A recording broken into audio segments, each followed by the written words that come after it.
Hello and welcome to Castle's Corner. I'm Coach Castle.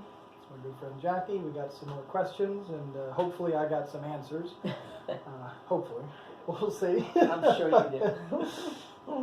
What do you got for me, baby? Okay, so what do you recommend for a warm-up before weight training?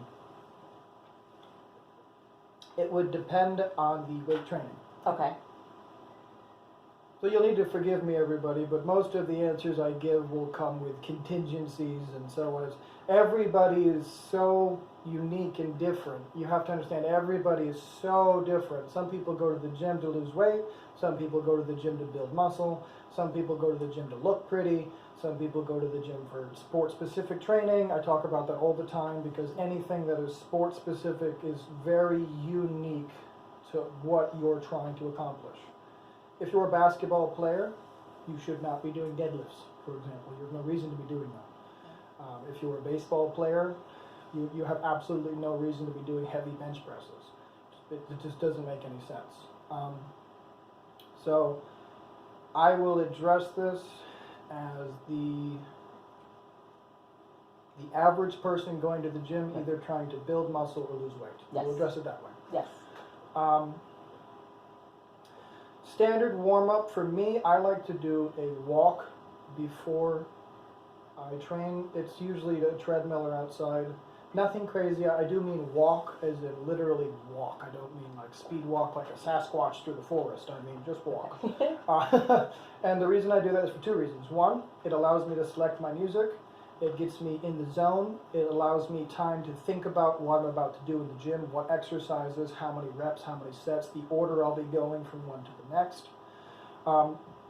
I know we're talking about warm-up and it actually sounds like I'm not talking about that yet, but this is actually more important than the next step I'm going to tell you. This visualization that I'm talking about, this actually planning in your head step by step what will be occurring next and how you will be doing it. Mm-hmm. Not only does it make you more efficient at doing it, of course you save time because you know exactly the steps you're going to take, but also it's really good because it primes your body. You're like, okay, well I know I'm about to do cable crossovers. I know following that I'll be doing rear delt pulls. I know as soon as I'm done that, and it's so much better. It's peace of mind. There's no distractions. You can just shut everything off, focus on the workout, and just get into it. So anyways, after my walk, kind of jamming out to my music, thinking about everything, the next thing is you're going to go ahead and you're going to go in there and say you have 4 exercises planned for the day. You're going to go ahead and do each and every single one of those exercises exactly the way you will be doing it during your working sets, but you'll be doing it with a really light weight. Okay. So when I say really light weight, again, it will depend on the individual. I can't say 5 pounds is a light weight for everybody. So can I give you an example? Yeah, please. If I do use 10 pounds for bicep curls, what should I do for a warm-up? Oh, as a working set, you use 10 pounds? Yes. So as a warm-up, I would use probably 2 or 3. Oh, okay. Okay. Very light, very light. Okay. So 10 pounds is good. Let's do a percentages game. Okay. So if 10 pounds is 100%, that's very easy math for everybody. Yeah. 100% is 10 pounds, and you do that for 10 reps. That's your max. It's definitely not, but that's your max. Okay.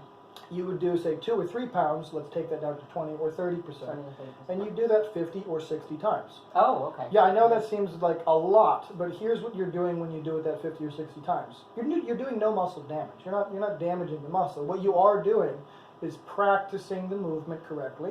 Mm-hmm. You call it greasing the groove. You're going to turn yourself into a machine. So when you do pick up the weight, 10 pounds, which would be heavy in this case, you won't just be mindlessly moving it. You'll be swinging it, curling it, flexing it, slowly lowering it. You will already have blood in the tissues. You'll already have nutrients in the tissues immediately available to start repairing as soon as the workout is over with. It's just a much better way to do it. So say you're doing a chest day. Chest day, you're going to be doing a decline cable press and 2 variations of that. You'll be doing your lat pulls and you'll be doing your scapula pulls for your back, chest and back day. Okay. And so, like we do, you'll literally just go through every exercise before you begin, spend 5 to 6 minutes per exercise, lightweight, repping out, 50, 60, I mean, I go a little excessive, I go higher. I like the practice. Mm-hmm. Weight training is not throwing weights around wildly. I mean, this is a thing I say all the time, but when I say wildly, I mean if you cannot control it, it's too heavy.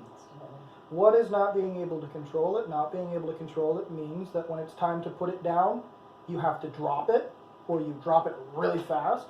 When you're curling it, your levers move out of the position that they're supposed to be, ergo it's too heavy. Ergo, lower the damn weight, get